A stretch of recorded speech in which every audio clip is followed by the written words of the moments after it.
요한계시록 2장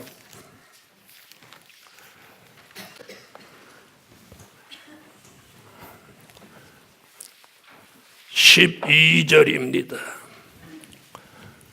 요한계시록 2장 12절.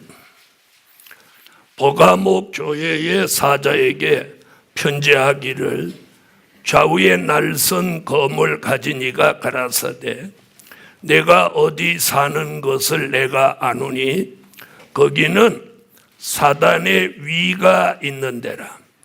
내가 내 이름을 굳게 잡아서 내 충성된 증인 안디바가 너희 가운데 곧 사단에 거하는 곳에서 죽임을 당할 때에도 나를 믿는 믿음을 저버리지 아니하였도다. 그러나 내게 두어 가지 책망할 것이 있나니 거기 내게 발람의 교훈을 지키는 자들이 있도다. 발람이 발락을 가르쳐 이스라엘 앞에 올무를 놓아 우상의 제물을 먹게 하였고 또 행음하게 하였느니라. 이와 같이 내게도 니골라당의 교훈을 지키는 자들이 있도다. 그러므로 회개하라. 그리하지 아니하면 내가 내게 속히 임하여 내 입의 검으로 그들과 싸우리라. 귀 있는 자는 성령이 교회들에게 하시는 말씀을 들을지어다. 이기는 그에게는 내가 감추었던 만나를 주고 또 흰 돌을 줄 터인데 그 돌 위에 새 이름을 기록한 것이 있나니 받는 자 밖에는 그 이름을 알 사람이 없느니라. 아멘. 오늘은 버가목 교회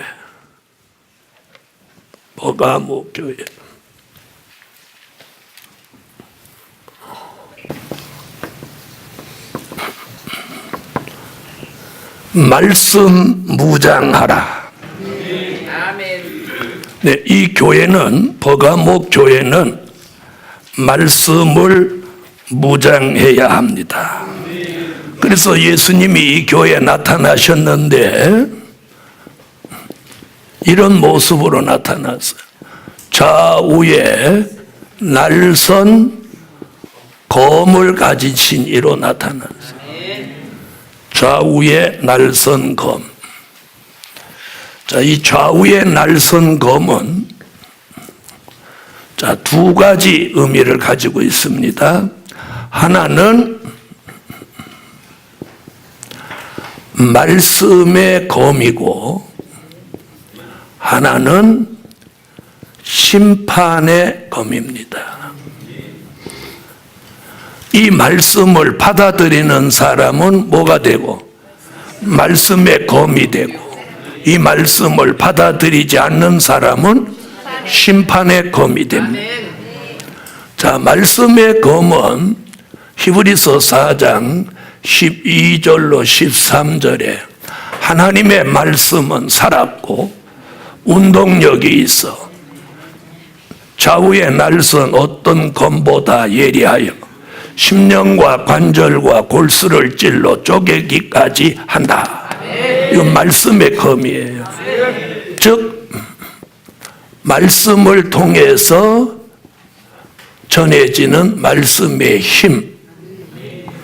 아멘.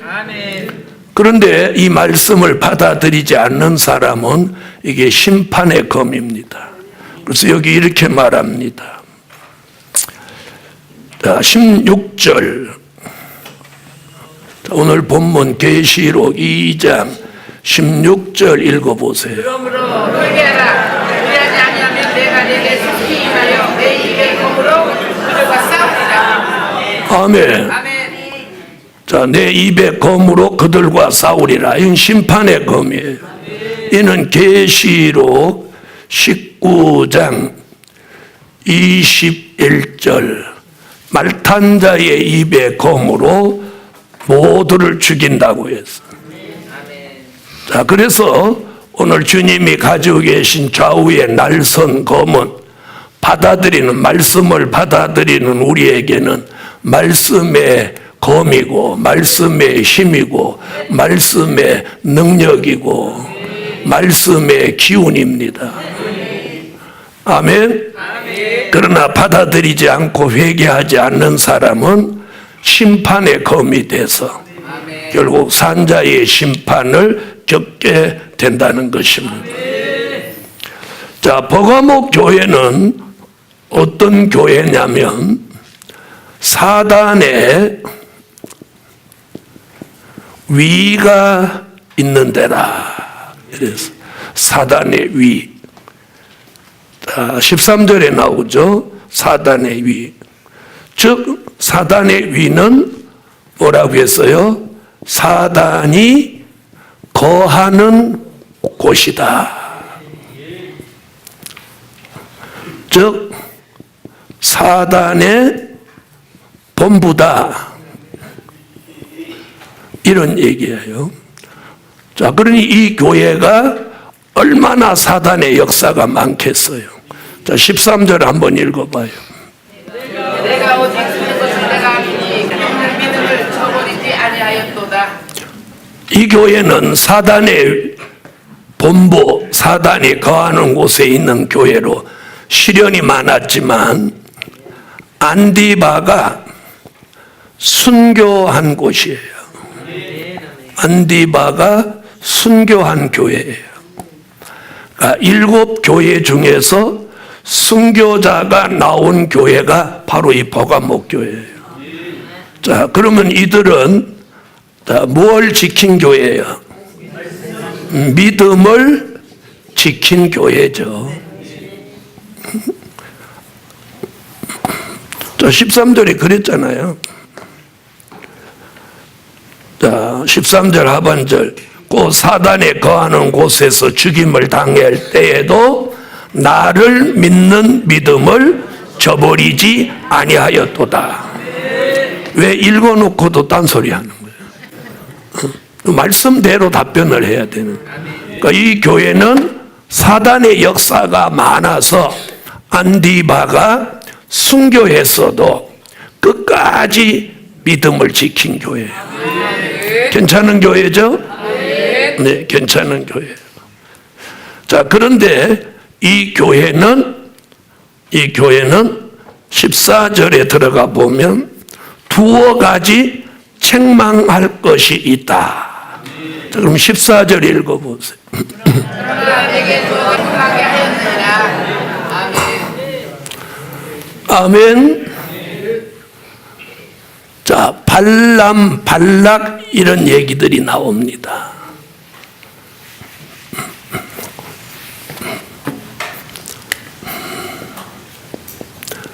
민수기 22장 28절로 33절 앞뒤에 보면 더 많은 얘기가 있지만 여기 중심부니까 이 정도로 보고 발락의 교훈이 있어요. 발락의 교훈. 그 다음에 하나는 발람의 교훈이 있어요. 자, 그럼 민수기 22장은 어느 때냐면 이게 출애굽 때입니다.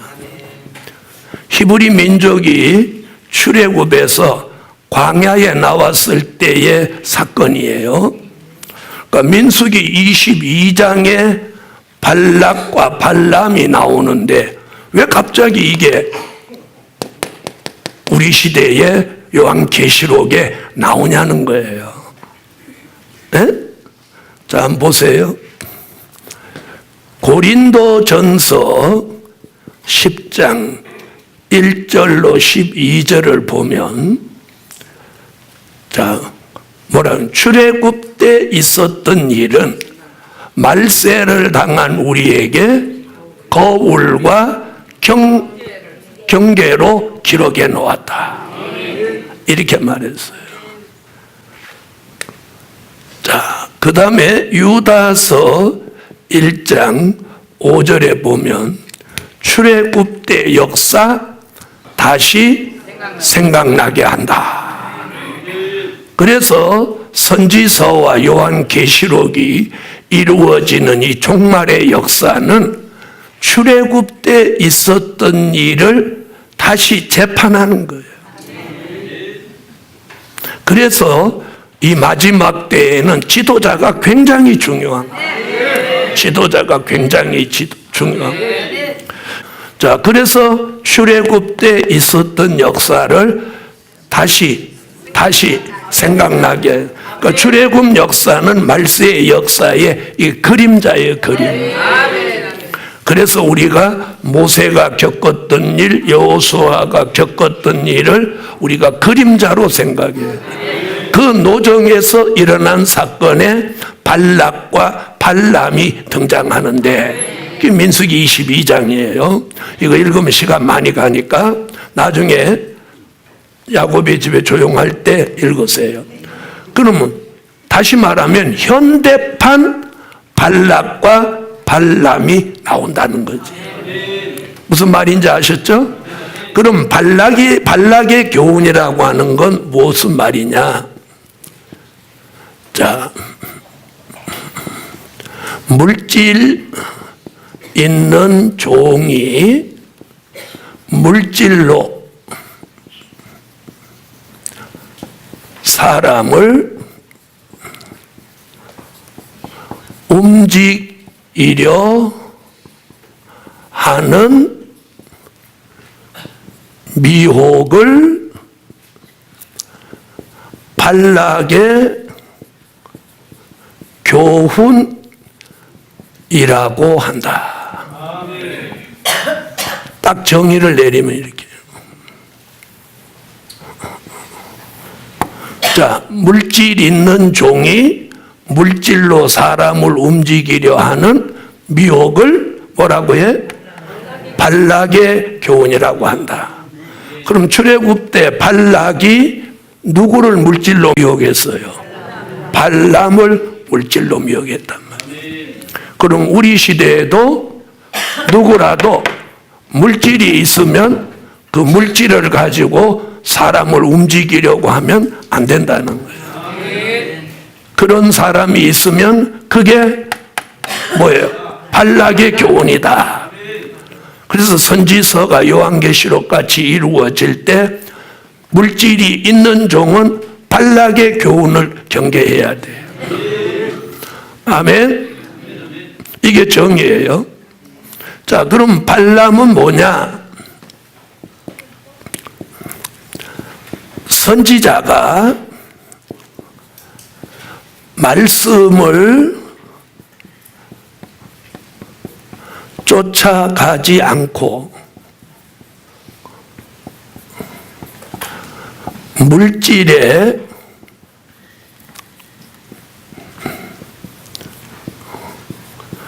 미혹되어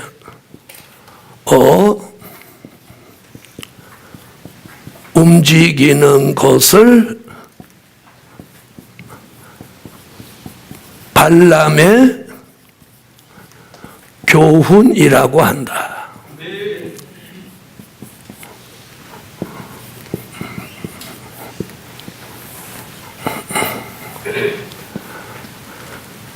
자, 하나님의 사람은 선지자가 뭘 쫓아가야 돼? 말씀을 쫓아가야 되는데 말씀을 쫓아가지 않고 물질에 미혹되어 움직이는 것을 발람의 교훈이라고 합니다. 자, 그럼 이 선지자는 물질이 있는 사람이 없는 사람이 없어요. 그래서 우리가 물질이 없으면 발람의 교훈을 경계하고 물질이 있으면 발락의 교훈을 경계해야 되는 거예요.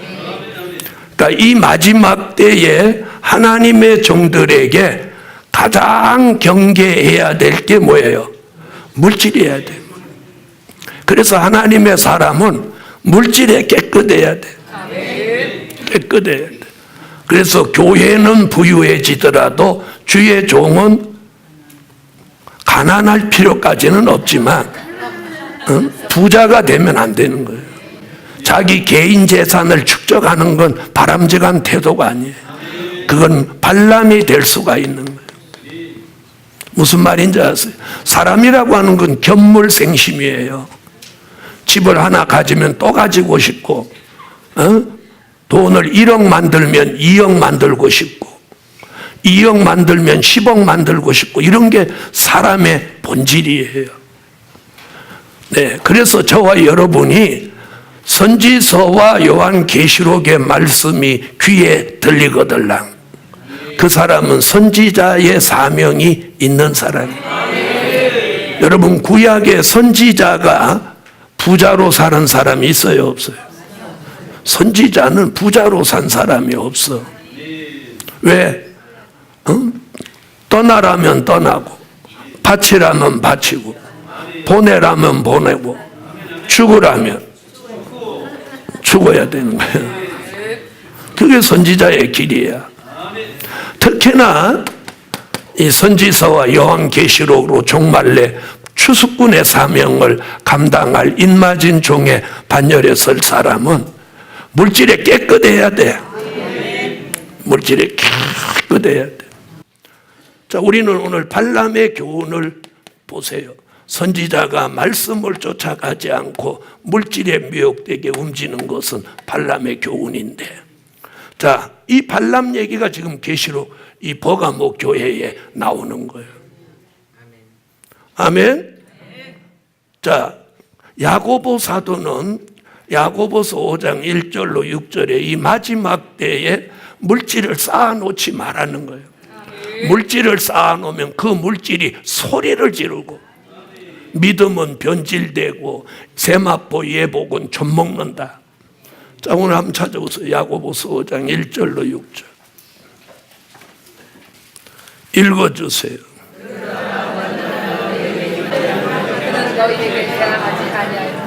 여러분, 하나님이 물질을 주실 때 자꾸 복음을 위해서, 주를 위해 쓰면 하나님이 또 주시는 거예요. 또 주시는 거예요.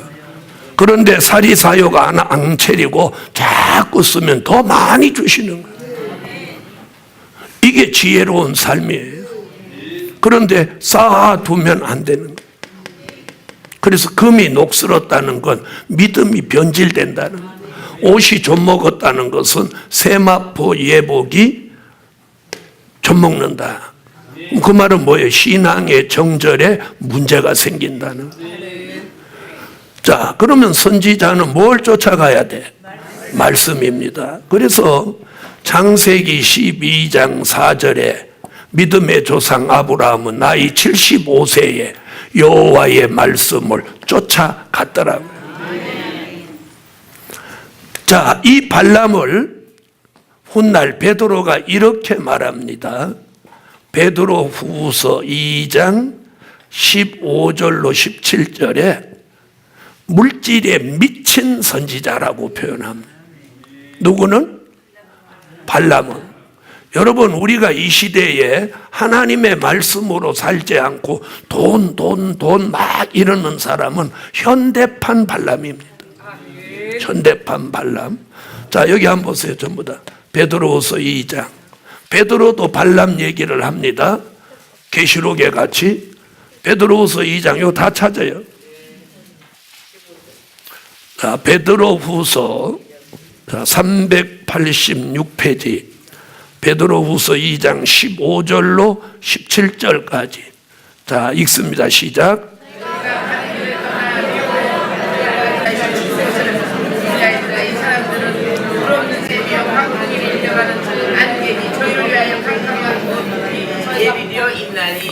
자, 한번 보세요. 15절. 저희가 바른 길을 떠나, 물질을 쫓아가는 사람은 어디를 떠났어? 바른 길을 떠났어. 자, 바른 길을 떠나 미혹받아서 부올의 아들 발람의 길을 쫓는도다. 발람 그는 불의의 싹을 사랑하다가. 발람은 뭘 사랑해서? 불의의 싹. 바로 좋지 않은 물질을 사랑했단 말이에요. 자기의 불법을 인하여 책망을 받되 말 못하는 나귀가 사람의 소리로 말하여 이 선지자의 미친 것을 금지하였느니라. 이 발람의 발람은 무슨 선지자? 그냥 미친 게 아니고 물질에 미친 선지자예요. 우리가 예수에게 미쳐야지. 물질에 미치면 물질에 미친 선지자 발람이 우리 시대에 나온다는 거예요. 여러분, 저도 여러분도 여기에 아무도 자유로운 사람은 없어요. 물질을 쫓아가고 물질을 사랑하고 물질에 미혹되면 미친 선지자인 거예요. 그럼 17절에 이 미친 선지자가 어떻게 되나 보세요. 이 사람들은 물 없는 샘이요. 샘이면 뭐예요? 물 없는데. 샘이요 광풍에 밀려가는 안개니 저희를 위하여 캄캄한 어두움이 예비되어 있나니. 캄캄한 게 예비돼. 캄캄한 어두움이 예비되어 있네. 이 지옥을 말하는. 복음 받은 여러분, 우리가 이제는 물질에 깨끗한 삶을 살아야 됩니다. 아멘. 그래서 물질에 미친 선지자 같이 살지 않아야 돼요. 여러분, 물질을 쫓아가면 하나님의 말씀은 안 쫓아와요. 근데 우리가 하나님의 말씀을 쫓아가면 물질은 말씀 쫓아오는 거예요. 따라오게 돼 있어요. 왜? 주신다고 했잖아요. 이사야 23장 18절에 기업의 물질을, 큰 물질 주신다고 했고, 이사야 45장 3절에 지명하신 종에게 큰 물질 주신다고 했고, 이사야 60장 5절로 9절에 제단에 물질 주신다고 그랬어요. 자, 기업도 하나님의 뜻을 이루기 위한 기업은 큰 물질을 주신다는 거예요. 지명하신 기업, 지명하신 종, 지명하신 제단. 우리는 여기 해당돼야 돼. 여러분, 돈에 미치지 않아도 말씀대로 살면 하나님은 천문학적인 물질을 주신다고 예언했어요. 제가 기다리는 게 바로 이거예요. 이 예언이 성취되면 천문학적인 물질이 오는 거예요. 못할 게 없어요. 못할 게 없어. 못할 게 없어. 이건 요행을 기다리는 게 아니에요. 성경의 예언이에요. 예언. 하나님이. 자, 다 같이 찾아봐요. 오늘은 물질 얘기가 나오는데 오늘 물질 얘기 나왔더니 또 발람이 나오네. 자, 이사야 23장 18절.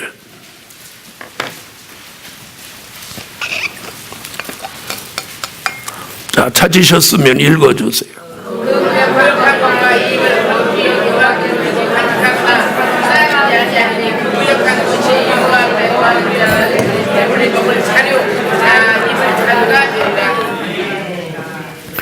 하나님 마지막 때에 지명하신 기업이 있어요.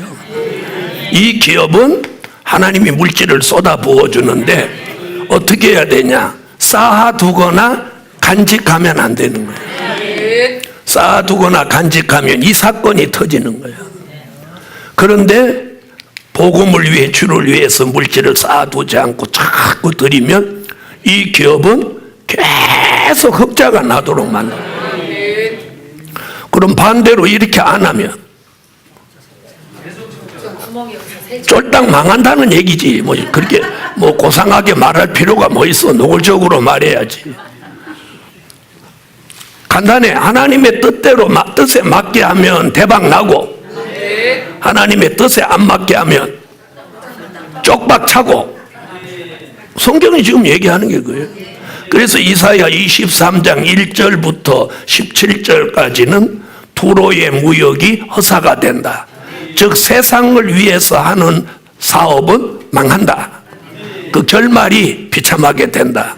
그러나 18절에 여호와를 위한 기업은 그 기업이 무역한 것과 이익을 한 거 보면 사업에 기적이 일어나는 거죠. 그런데 쌓아두거나 간직하지 않고 거룩히 구별해서 여호와께 드린다. 이렇게 말하고 있어요. 그럼 우리는 어떻게 살아야 되느냐?